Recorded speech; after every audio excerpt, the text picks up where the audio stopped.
Hai semua, kita bertemu lagi dalam video pada kali ini berkenaan dengan pelaburan di Taska. Adakah ia berbaloi? Ini adalah bahagian yang kedua dalam video saya berkenaan dengan pelaburan jangka panjang menerusi Taska. Hari itu saya telah nyatakan sebab-sebab saya memilih Taska ini sebagai satu medium pelaburan saya. Hari ini saya nak sambung berkenaan dengan video saya yang pertama.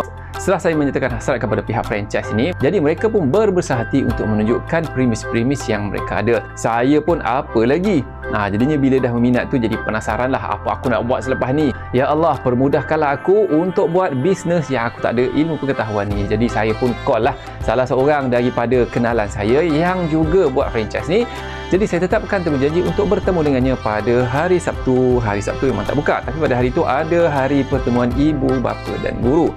Jadinya kami pun berjumpa, saya bawa orang rumah saya sekali, jumpa dekat sana. Kemudian dia ceritalah tentang proses dari awal sehingga habis. Dan seterusnya setelah bincang lebih kurang sejam lebih hingga 2 jam. Jadi saya pun lihatlah premis yang sedang beroperasi. Ditunjukkanlah konsepnya. Dia asalnya adalah 1 lot kedai sahaja. Sekarang ni ada 3 lot kedai. Saya rasa okey juga.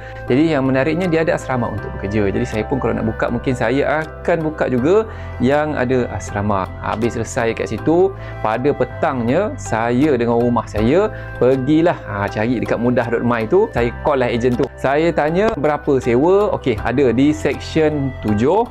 Kemudian ada di section berapa lagi? Ada beberapa section lah di Bangi ni, di Kajang. Jadinya saya pun lalu tengok saja, kita telefon, "Hello, boleh dapat detail premis ni tak?" Jadi dia pun bagilah, kita dapat tahu keluasannya lebih kurang 24 kali 80. Saya rasa agak luas lah. Kami pun tak tahu adakah kawasan itu sesuai ataupun tidak. Jadi pihak kawan saya ni, dia pun bagi tahu, InsyaAllah kami akan pergi tengok lokasi. Kami akan mempertimbangkanlah sama ada lokasi ini bersesuaian atau tidak untuk dibuka Taska. Jadi buat masa ni saya belum lagi decide untuk buka Taska di mana, sama ada section 3 ataupun di Bangi Gateway, section 7, section 9 ataupun mana tempat. Jadi setakat ni kita hanya kenal pasti dahulu kawasan. Banyak lagi proses yang nak kita buat sebab saya pun belum daftar syarikat lagi. Daftar syarikat pun tak selesai lagi. Sebab nak daftar syarikat ni kena proses-proses dia. Nanti kita sambunglah dalam video yang berikutnya. Kemudian pada malam ni pula saya call kawan saya yang mana dia ni adalah multi-millionaire di satu negeri. Kalau negeri itu kita sebut kedai dia memang semua orang kenal, tapi tak apalah, saya tak perlu sebut dekat sini. Jadi saya tanya dia lah, "Bang, nak minta pandangan lah. Saya nak buka Sdn Bhd. Jadi saya tahu dia dah berniaga lama. Kami kawan daripada sekolah menengah lagi. Daripada sekolah menengah pun dia dah ada kedai. Ayah dia bukakan satu kedai untuk dia. Saya call lah dia nak minta pandangan." So dia kata apa?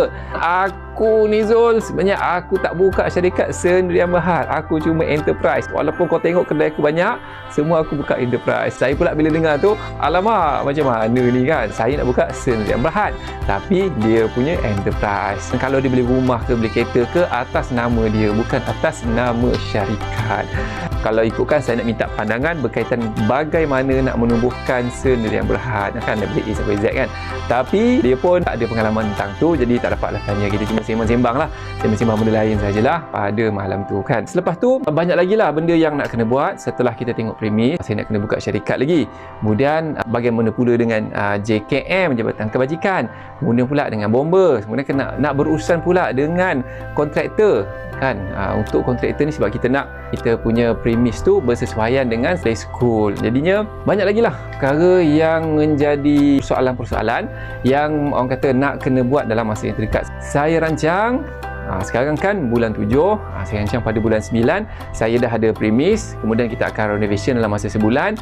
Dan insyaAllah pada bulan 11 kita dah boleh beroperasi.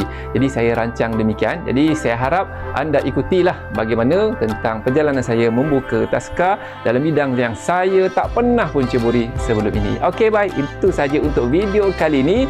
Jangan lupa untuk ikuti video yang akan datang, sama ada saya untung ataupun tidak dalam perniagaan saya ini. Saya akan update semua perjalanan bisnes saya kepada anda. Okey, bye. Jumpa lagi.